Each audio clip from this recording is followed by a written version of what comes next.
৩৯৬৯কে যে ক্ষুদ্রতম সংখ্যা দ্বারা গুণ করলে গুণফলটি পূর্ণ ঘন রাশি হবে তা বের করো।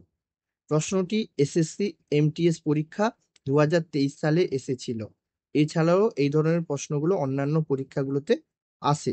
তাহলে আমাদের কি বলেছে, ৩৯৬৯কে যে ক্ষুদ্রতম সংখ্যা দ্বারা গুণ করলে গুণফলটি পূর্ণ ঘন রাশি হবে তা বের করো। আমরা প্রথমে কি করব, এই ৩৯৬৯কে আমরা একটু উৎপাদকে ভেঙে দেখব। আচ্ছা, আমরা ৩ দিয়ে দিই, আমাদের হবে ১৩২৩।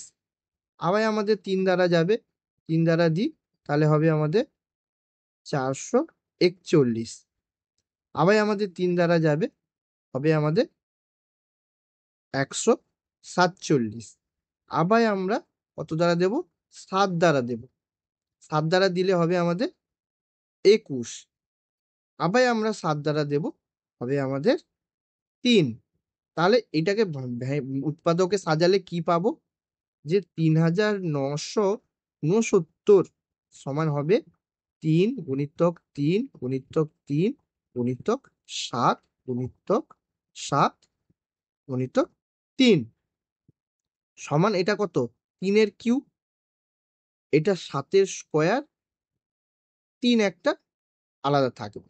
আমাদের ঘন, আমাদের যেহেতু বলেছে পূর্ণ ঘন রাশি হবে, তাই প্রত্যেকটা সংখ্যা এখানে আমাদের ৩টা করে থাকতে হবে। আমরা দেখছি প্রথমে ৩টা ৩ আছে, ঠিক আছে, কিন্তু পরে দেখছি ৭ দুটো আছে, তার মানে আমাদের আরো একটা ৭ লাগবে, এবং ৩ এখানে একটা আছে, মানে আরো দুটো ৩ লাগবে আমাদের এখানে। তাহলে এই ৩৯৬৯কে আমরা কত দ্বারা গুণ করব, আমাদের গুণ করতে হবে, অর্থাৎ এখানে দুটো ৭ লাগবে, দুটো ৭ নয়, একটি ৭ লাগবে, অর্থাৎ ৭ গুণিতক আমাদের এখানে দুটো ৩ লাগবে, অর্থাৎ ৩ গুণিতক ৩। তাহলে আমাদের কত হবে, এটা আমাদের 63। এটাই হবে আমাদের অ্যান্সার।